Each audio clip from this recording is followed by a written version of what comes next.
Hi guys, welcome to cinema hub. आज के इस वीडियो में हम एक्सप्लेन करने वाले हैं रिसेंटली रिलीज हुई एक मूवी के बारे में जिसका नाम है लकी भास्कर। अगर आप हमारे चैनल पे नए हो तो चैनल को सब्सक्राइब कर दीजिए। तो चलिए स्टोरी को शुरू करते हैं। कहानी शुरू होती है 1992 29 मार्च को। तभी हम देखते हैं भास्कर को, जो कि जॉगिंग कर रहा था, उसे सीबीआई अरेस्ट कर लेती है। तभी उसे मगधा बैंक ले जाया जाता है, जो कि वहाँ जूनियर पोस्ट पर काम करता था। उसकी सैलरी 6000 थी और भास्कर के घर पर भी सीबीआई ने रेड डाला था। और फिर भास्कर कहता है चलिए फ्लैशबैक में चलते हैं, और फिर सीन जो है पास्ट में चला जाता है। भास्कर जो है मगधा बैंक में काम करता था। उसकी सैलरी थोड़ी सी कम थी, लेकिन उसके सपने बहुत बड़े थे, इसलिए वो बहुत जगह से कर्जा भी ले चुका था।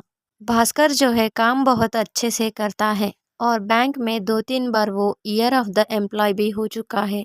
ये बात है 1992 की, जहाँ पर डिजिटली काम नहीं होता था, क्योंकि आज की तरह तब कंप्यूटर्स यूज नहीं होते थे। तभी सारा डेटा जो है हाथ से लिखा जाता था। भास्कर के गोल्स बहुत बड़े थे। उसको एक गाड़ी भी लेनी थी, जो कि उसके सैलरी से पॉसिबल नहीं था। बैंक की लोन जो लोग रीपे नहीं करते हैं, बैंक उनके चीज़ों को जब्त कर लेता है। बैंक में एक मारुति 800 था, जो कि भास्कर को पसंद था। भास्कर बैंक के बाहर भी फॉर्म भरने का काम करता था, जिससे कि उसको थोड़े बहुत पैसे मिल जाते थे। फिर एक दिन भास्कर के पास एक एंथनी नाम का आदमी आता है और 2 लाख लोन के लिए पूछता है। फिर भास्कर एंथनी से पूछता है, गिरवी रखने के लिए तुम्हारे पास क्या है? एंथनी कहता है मेरे पास कुछ भी नहीं है। भास्कर मना कर देता है। भास्कर जो है सभी जगह से कर्जा ले चुका था। भास्कर के पिता जो है एक सीए थे और अपने फ्रेंड के साथ एक बिजनेस कर रहे थे, जिसमें उनको लॉस होने के कारण वो अभी कुछ भी नहीं करते हैं और घर में ही रहते हैं। श्रीमती, जो कि भास्कर की वाइफ है, और इन दोनों का एक बेटा भी है। श्रीमती का सपना था कि उसका एक आचार पापड़ का बिजनेस हो। जब वो कहती है कि बैंक से लोन लेंगे, तब भास्कर कहता है कि पहले लिया हुआ तो कर्जा चुका ले, उसके बाद तुम अपना बिजनेस स्टार्ट करना।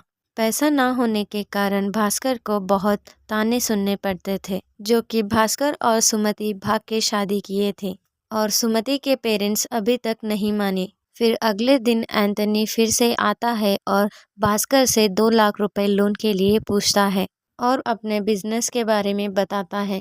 उसे इलेक्ट्रॉनिक्स टीवी खरीदनी थी, जो कि बोर्ड में आए हैं। उसके पास पैसा नहीं था, क्योंकि उसके पार्टनर्स ने हाथ खड़े कर दिए, और कहता है कि अगर भास्कर उसे 2 लाख का लोन देगा तो वो इलेक्ट्रॉनिक्स टीवी खरीद कर उसे डबल प्राइस में बेचेगा और एक दिन में लोन चुकता कर देगा और भास्कर को कमीशन भी देगा। भास्कर को पता था कि ये डील बहुत अच्छी है, पर उसके पास पैसे नहीं थे। भास्कर का फ्रेंड सांबा कहता है कि तू अपने साले से पैसे मांग, जो कि भास्कर को बिल्कुल भी पसंद नहीं था, क्योंकि उसे ताने सुनने पड़ते थे। जब भास्कर मोहल्ले की तरफ जा रहा था, तभी मोहल्ले का एक आदमी पाटिल उसे पकड़ लेता है और बुरी तरीके से मारता भी है और उसकी स्कूटर लेकर चला जाता है, क्योंकि भास्कर ने पाटिल के पास कर्जा लिया हुआ था। इसी वजह से उसकी बेइज्जती होती है। फिर अगले दिन स्कूटर ना होने के कारण भास्कर चलते हुए ऑफिस चला जाता है। वहां जाने के बाद भास्कर शॉक हो जाता है, क्योंकि उसे मिलने वाला प्रमोशन किसी और को मिल जाता है। भास्कर काम बहुत अच्छे से करता था, इस प्रमोशन का हकदार वही था। ये सुनकर भास्कर मैनेजर से बात करने के लिए जाता है और कहता है कि आपने प्रमोशन दूसरे को दे दिया, क्योंकि वो आपका चापलूसी करता है और बिरादरी का है। मैनेजर को गुस्सा आता है और वो कहता है कि तुम जो बैंक के बाहर फॉर्म भरने का काम करते हो, वो इलीगल है। अगर मैंने जीएम को रिपोर्ट कर दिया तो तुम्हारी नौकरी भी चली जाएगी। ये सुनकर भास्कर मैनेजर के पैर पकड़ता है और माफ़ी भी मांग लेता है और कहता है कि मुझे नौकरी से मत निकालो। ये सब बैंक के एम्प्लॉयज़ देख रहे थे और उसकी बेइज्जती होती है। भास्कर और सांबा बैठे हुए थे। फिर से एंथनी आता है पैसों के लिए, और भास्कर कुछ कहे बिना उसके हाथ में 2 लाख रुपए थमा देता है और कहता है कि ये पैसे मैंने बैंक से चोरी किए हैं। अगर तुम कल तक नहीं दिए तो मैं जेल जा सकता हूँ। शायद मेरा परिवार जहर खा ले। मैं तुम पे विश्वास करके पैसे दे रहा हूँ। पैसा ना होने के कारण ना ही मेरी घर में इज्जत है और ना ही बाहर। भास्कर बैंक से 2 लाख रुपए लिए थे एंथनी पर विश्वास कर कर। भास्कर ने जिस दिन एंथनी को पैसे दिए थे वो रात शनिवार थी और भास्कर को मंडे ही पैसे जाकर वहां पर रख देना था, नहीं तो सबको पता चल जाता था और वो जेल भी जा सकता था।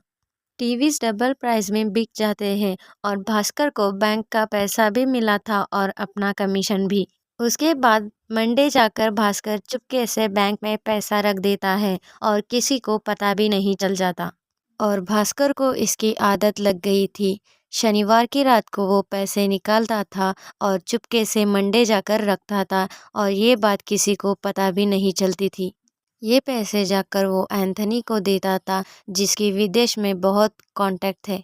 एंथनी विदेश से चीज़ें मंगवाता था और फिर उसे डबल प्राइस और 70% में बेच देता था और ये पैसे तीनों इक्वली बांटते हैं। ये धंधा बहुत अच्छे से चल रहा था। भास्कर उसे पैसे देता था और एंथनी उसको खरीद कर डबल रेट में बेच देता था और सांबा जो है छोटे मोटे काम संभालता था। अब धीरे धीरे पैसे आने लगे थे और भास्कर बदल गया था और सब कुछ अच्छे से चल रहा था। भास्कर के बेटे के बर्थडे पार्टी में सांबा और एंथनी भी आए हुए थे और एंथनी अपने मन की बात भास्कर से कहता है, जब मैं बिजनेस कर रहा था तब मेरे पार्टनर्स मुझे धोखा दिए थे और तुम मुझे मिले तो मैं अच्छा खासा पैसा कमा चुका हूँ और मेरा बेटा भी विदेश में पढ़ता है। और कहता है कि अब मेरे बेटे ने मुझे बुला लिया है, अब एक बड़ा हाथ मारूँ तो लाइफ सेटल हो जाएगी। और एंथनी भास्कर से कहता है कि दुबई से 3 गाड़ियां आने वाली है जिसकी नंबर प्लेट्स भी नहीं है। अगर हम वो खरीद के बेचेंगे तो हमें बहुत बड़ा फ़ायदा होगा। इसके लिए मुझे 10 लाख चाहिए। उस ज़माने में 10 लाख यानी आज के ज़माने के 2-3 करोड़। भास्कर कहता है कि अगर 1-2 लाख है तो मैं कर दूंगा, ये 10 लाख की बात है। अगर मैं फंस गया तो जेल जाऊंगा और मेरी फैमिली भी प्रॉब्लम में फंस सकती है। अब मानो जैसे भास्कर को पैसों का नशा चढ़ गया था, उसके लिए वो किसी भी हद तक जा सकता था। भास्कर ने अब 10 लाख रुपए बैंक से चुरा लिए हैं और वो गाड़ी भी खरीद लेते हैं। जिस डीलर को वो गाड़ी बेचने वाले थे वो ऑलरेडी किसी केस में फंस गया था और वो जेल में था, इसलिए वो गाड़ी नहीं खरीद पाएगा। अगर पुलिस को जरा भी भनक लग गई तो ये लोग बुरी तरीके से फंस सकते थे। भास्कर को अपने पैसे चाहिए थे क्योंकि उसे मंडे जाकर बैंक में रखना था। फिर भास्कर एक प्लान बनाता है जिसमें रोड साइड वाले भिखारियों को नेता की ड्रेस पहना देता है और एक हॉट लड़की को भी उस गाड़ी में बिठा लेता है और खुद भी बैठ जाता है और सब लोगों को लगता है कि उस गाड़ी में नेता है, इसलिए पुलिस ऐसे गाड़ियों को नहीं रोक। फिर भास्कर गाड़ियों को गोवा ले जाता है। वहाँ पे बड़े बड़े बिजनेसमैन आते हैं जिससे ये लोग गाड़ी उनको बेच देते हैं और अच्छा खासा पैसा भी आता है। जब दूसरे दिन भास्कर पैसे रखने के लिए बैंक में जाता है तब बैंक में रेड पड़ता है। ये देखकर भास्कर बहुत घबरा जाता है। पुलिस को खबर मिल गई थी बैंक में कोई ना कोई स्कैम कर रहा है। पुलिस ने कुछ लोगों को गिरफ्तार कर लिया था और भास्कर चालाकी से जाके वो 10 लाख रुपए पुराने पैसों में रख देता है और बच भी जाता है। पर भास्कर को पता था कि वो कभी भी फंस सकता है। इस डील में भास्कर अच्छा खासा पैसा कमा लेता है। फिर उसे पता चलता है कि उसके भाई को विदेश जाना है तो वो पैसे उसको दे देता है और भास्कर के पास अभी कुछ भी पैसा नहीं बचता।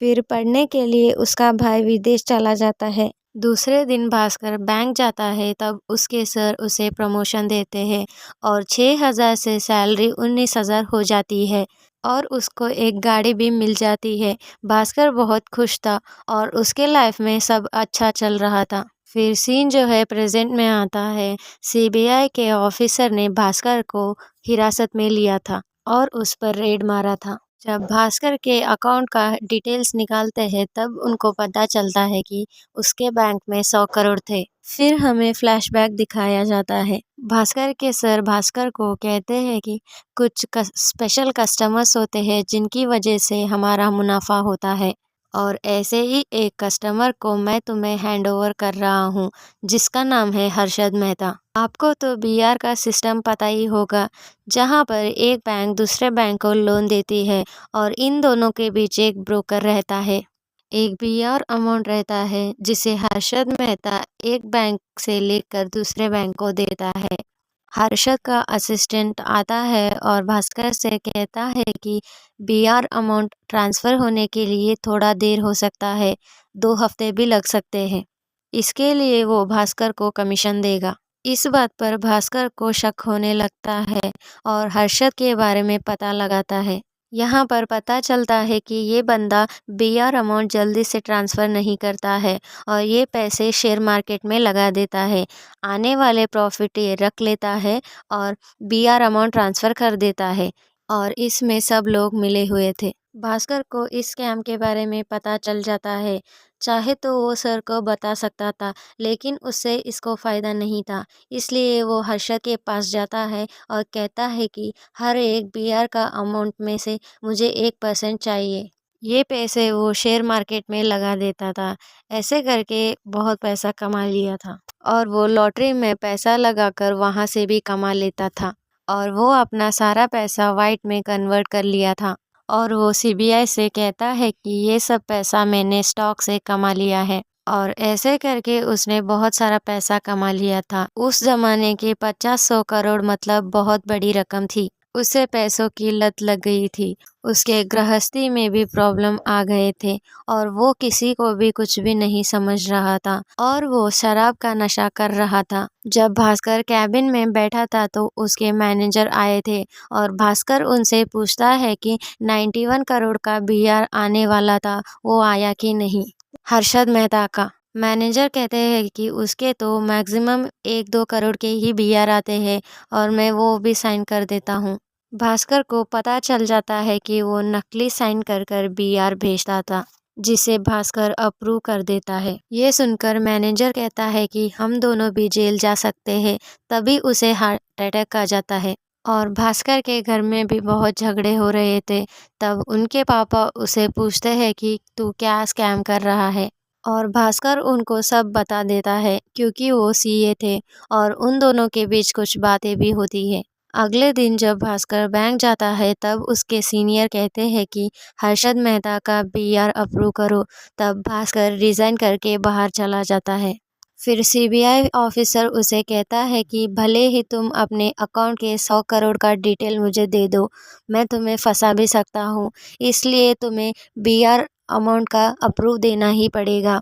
और भास्कर अप्रूव दे देता है और अपना 100 करोड़ उसे देगा ये भी ड्राफ्ट में लिख देता है। सीबीआई ऑफिसर्स और बैंक के सीनियर्स भी हर्षद मेहता से मिले हुए थे, और यहाँ पे आता है एक बड़ा ट्विस्ट। जैसे कि मैंने बताया था, उस ज़माने के कंप्यूटर्स में 6 महीने या 1 साल का एक ही बार एंट्री करते। भास्कर ने कंप्यूटर में गलत एंट्री की थी। उसके अकाउंट में एक भी रुपए नहीं थे और वो 100 करोड़ पहले ही निकाल लिया था।